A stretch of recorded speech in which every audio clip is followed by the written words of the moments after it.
強さは。一体どちらが本当の。 Bienvenue mesdames et messieurs. Aujourd'hui, nous allons vous expliquer la série animée Unlimited Psychic Squad.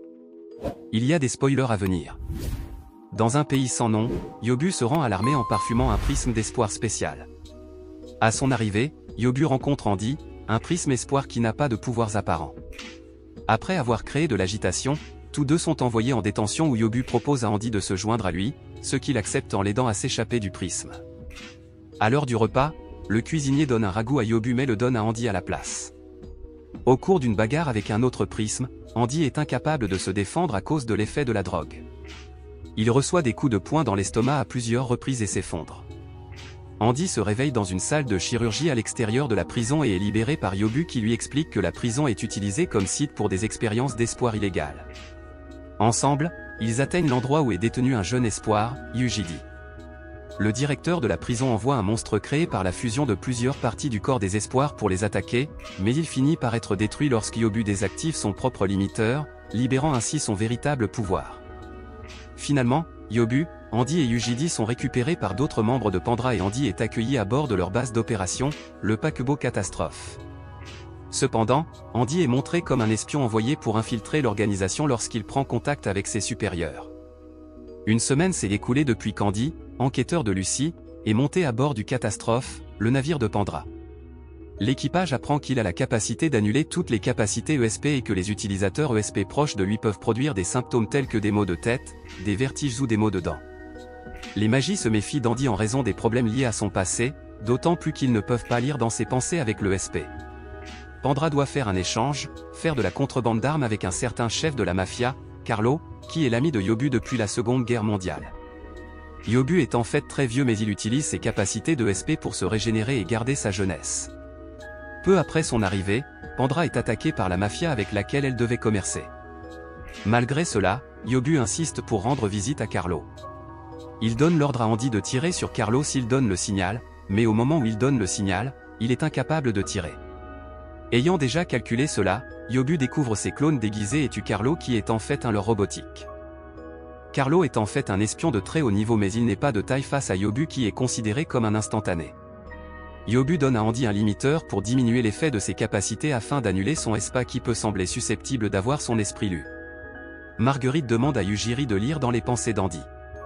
Yujiri informe Marguerite qu'elle ne lira pas dans les pensées d'Andy à moins que Yobu ne le lui ordonne spécifiquement. Pendant ce temps, Minamoto et Sakaki arrivent à la principauté de Monarch. Ils assistent à une fête organisée par la princesse du Monarch Sophie Grace pour les organisations ESPA de plusieurs pays avec son spot Yobu et quelques membres de Pandora. Après avoir été confrontés par le duo, Yobu et son groupe s'enfuient sans être détectés. Quelque temps plus tard, il est révélé que Sophie a également disparu. Sakaki et Minamoto enquêtent auprès des autorités et tentent d'accéder au contenu d'une clé USB que Sakaki a arrachée de la poche de Yobu. Sophie est vue sous la garde de Pandora mais il est révélé que cela fait partie de leur plan pour protéger la princesse d'un complot d'assassinat à la demande de Yujiri. Alors que Sophie se lie d'amitié avec Yujiri et décide de se promener dans la ville sous l'escorte d'Andy, Yobu utilise l'hypnose de masse pour que toutes les femmes du pays soient vues partout comme la princesse, tout en fournissant à leurs ennemis de fausses informations sur sa localisation pour les attirer dans un piège. Pendant ce temps, Sophie et Yujiri sortent d'un orphelinat abandonné où la princesse se souvient qu'elle l'a déjà rencontré alors qu'elle était l'un des orphelins élevés là avant de disparaître mystérieusement. Ils sont retrouvés par le chef de file du complot d'assassinat qui veut se débarrasser d'elle à cause d'une politique de protection de l'espa, mais Minamoto, qui avait déjà déduit l'identité de l'ennemi en analysant les dossiers, fait venir la police avec lui peu après. Le criminel tire sur Sophie mais elle est protégée par Andy qui prend le coup sur son épaule et Yobu descend avant qu'il ne soit arrêté. Sophie se propose de s'occuper de Yujiri mais celui-ci préfère continuer à vivre avec Yobu et les autres et lui fait ses adieux. Alors que la catastrophe s'approche des côtes japonaises, Andy fouille le navire sous l'ordre de son supérieur lorsqu'il est attaqué par les membres de Barbal qui envoient les enfants s'y infiltrer. Yobu affronte Garu seul tandis qu'Andy est retenu par Aoi et Shiou qui volent la clé principale du vaisseau à Momotaro et l'utilisent pour pirater l'ordinateur principal de la catastrophe. Une fois regroupés, les membres de Pandora commencent à contre-attaquer avec Andy alors pendant Fujigo avec son deuxième pouvoir ESPA la capacité de neutraliser temporairement les pouvoirs de quelqu'un qu'il touche et détruisant le contrôle des actes pendant que le reste du groupe distrait les enfants. dans le dernier effort pour capturer la catastrophe, Garou, Aoi et Shiou combinent leurs pouvoirs avec leur limiteur fonction triple boost pour le retenir, mais ils sont abrogés par Yobu quand il déverrouille son propre limiteur en leur donnant la chance de s'échapper. Alors que Minamoto réconforte les filles qui sont inconsolables d'avoir laissé Yobu s'échapper, il réfléchit avec Fujigo à une précognition inquiétante qu'ils ont apprise à son sujet. Alors que la catastrophe est en train d'être réparée après leur affrontement avec les enfants, Andy est chargé par Margie, Momiji et Y d'accompagner Yujidi pour les rappeler. Yobu s'infiltre dans un établissement médical de Barbal pour effectuer quelques examens sur son corps en secret tout en emmenant Yujidi dans un parc d'attractions et est approché par Minamoto et Fujigo qui lui révèlent qu'ils savent qu'il est un espion du gouvernement américain infiltré sur Pandra et lui demandent sa coopération pour les appréhender tandis que Sakaki continue de surveiller Yujidi a été exposé comme une espa après qu'elle utilise ses pouvoirs pour aider un garçon perdu. Se nourrissant du rejet de ceux qui l'entourent, une Yujidi désespérée perd le contrôle de ses pouvoirs, déclenchant une transe hypnotique désastreuse qui est contenue quand Andy vient l'aider. Peu après l'apparition de leurs compagnons, qui les ramène en sécurité sur les lieux de la catastrophe, une fête d'anniversaire est organisée pour Yobu, qui se cache d'eux avec les résultats de l'examen qu'il a passé et qui indique qu'il ne lui reste plus beaucoup de temps.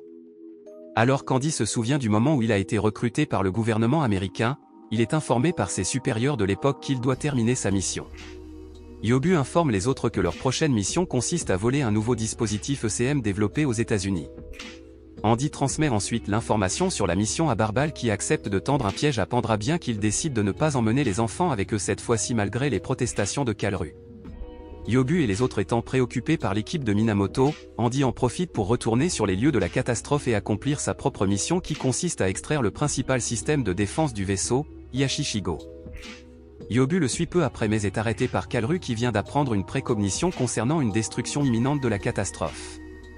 Alors que son corps montre des signes de fatigue, Yobu frappe Kalru de toutes ses forces, l'assommant et retrouvant Andy alors qu'il atteint les chambres d'Yashishigo.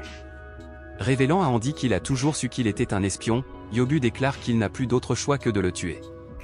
Il y a plusieurs décennies, le jeune Yobu, qui venait de perdre son père, est parti vivre avec Fujiko et son père au Japon. Fujiko refuse malgré les affirmations d'Agi selon lesquelles le but de l'unité n'est pas d'aider le Japon à envahir d'autres nations, mais d'aider à la défense du pays, malgré une initiative similaire en cours de développement par le Troisième Reich, tandis que Yobu a reçu l'ordre de son défunt père de ne pas utiliser ses pouvoirs pour éviter d'être utilisé comme une arme vivante. Cependant, quelque temps plus tard, Yobu et Fujiko acceptent tous deux l'offre et rejoignent l'armée. Quelques mois plus tard, Yobu et Fujiko sont impliqués dans un incident avec un officier de marine et l'armée discute de la possibilité de dissoudre l'unité des SPU, mais Agi propose un pari à la place, l'incident étant oublié s'ils parviennent à vaincre en combat le Zéro, l'avion de combat dernier cri de la marine japonaise, récemment achevé. Agi choisit Yobu pour représenter l'unité ESP dans le duel avec le chasseur de la marine, mais les paroles de son père, selon lesquelles il devrait s'abstenir d'utiliser ses pouvoirs, continuent de le hanter alors qu'il s'entraîne pour le match à venir. Le jour du duel, il est révélé que le pilote représentant la marine est le même que celui impliqué dans l'incident. Yobu se retrouve en difficulté face à l'ennemi jusqu'à ce qu'il parvienne finalement à surmonter sa peur et remporte le duel par un tir direct de peinture dans le cockpit. Peu après, un sous-marin américain est vu en train de poursuivre 3 dauphins qui contactent Yobu et les autres par ESP pour leur demander de l'aide, juste avant que l'un des dauphins ne soit tué par une torpille. Avec l'aide des chasseurs de la marine, l'unité ESP parvient à sauver les 2 autres et à se débarrasser de leurs poursuivants. Cependant, les dauphins préviennent Yobu du mauvais sort qui les attend, lui et ses compagnons. Des années plus tard, juste après le bombardement atomique d'Hiroshima, Agi informe Yobu que le Japon est sur le point de se rendre et que la plupart des membres de l'unité ESP sont morts. Cependant, en utilisant le cerveau d'Ichigo, l'un des dauphins, Agi a la prémonition que Yobu apportera la destruction au monde dans le futur et décide de l'éliminer. Agi tire 3 fois sur lui, l'envoie à la tête mais Yobu réussit à survivre et revient en arrière, le tuant apparemment et par en jurant de se venger des normaux qui l'ont trahi lui et ses amis. De retour dans le présent, il utilise ses pouvoirs pour désactiver le système de camouflage d'Ichigo, exposant la catastrophe à une attaque de l'armée américaine. En affrontant Margie et les autres, Minamoto apprend la situation et révèle que la véritable intention de Barbel était d'appréhender Pandra pour empêcher l'attaque et leur permet de partir pour aider Yobu et les autres. Alors que Yobu est occupé à affronter des dizaines de drones de combat envoyés par l'armée américaine, un groupe de travail envahit le vaisseau et capture Yujidi. Il tente de les empêcher de l'emmener mais son supérieur là-bas à la place et part avec Yujidi et Ichigo en sa possession. Eniawe peu après trouver son indemne, il y a sa limite pour arrêter la balle.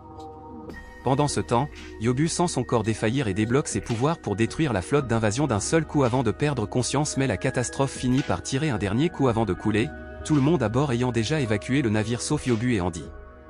Andy sauve Yobu de la noyade dans les deux arrêtés par Barbel.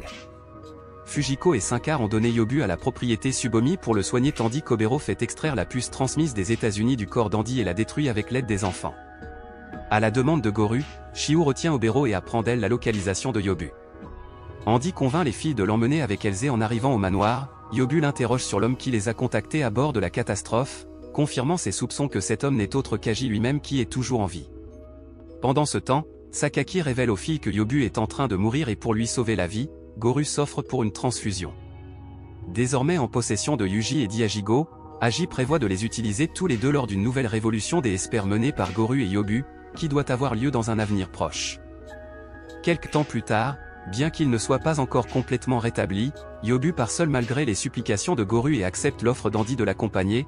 Les deux partent alors pour affronter Aji et sauver Yuji.